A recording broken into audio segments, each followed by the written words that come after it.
I was with you 2 years ago when the Republicans were poised to take over the House. They had a 50-49 lead, but things didn't go that way with the Speaker of the House that day. Kent Williams stepped up and sided with the Democrats.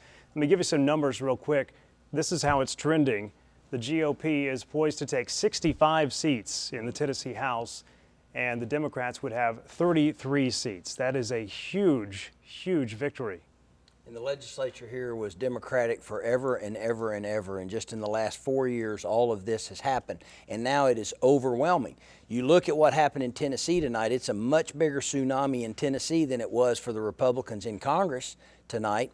And I think if you really analyze Tennessee as a red state, inner city Nashville, inner city Memphis are still Democratic bastions, but everywhere else in our state basically is a Republican state.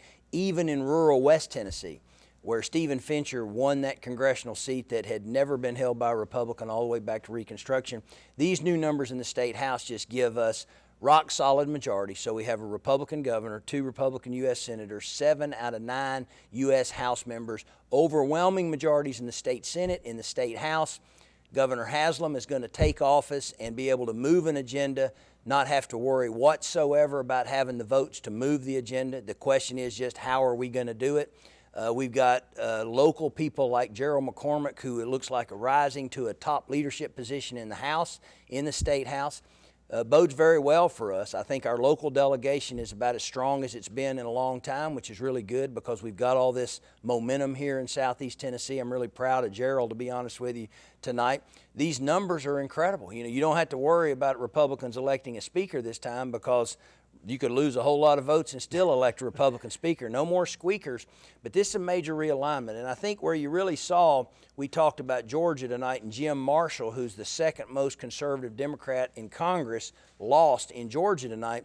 States like Georgia and Tennessee and Alabama have become very, very Republican.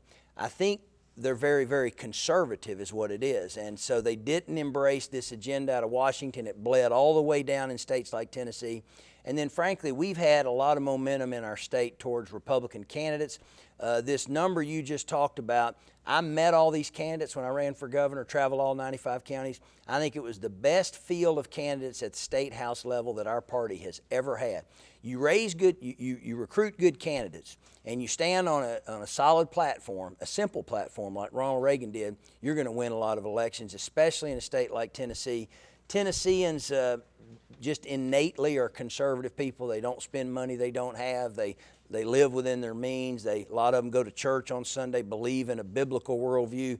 These things really helped conservative candidates win at the ballot box this year. So Tennessee may be talked about nationally because this is an overwhelming state legislative transformation. And 2 quick notes. State Representative Gerald McCormick says he will run for Speaker of the House, and Kent Williams, who lost his Republican nomination, ran as an independent, and he has won a return to the legislature. As an independent. As an independent. Thank you, Congressman Wamp, for joining us. Thank you, Joe.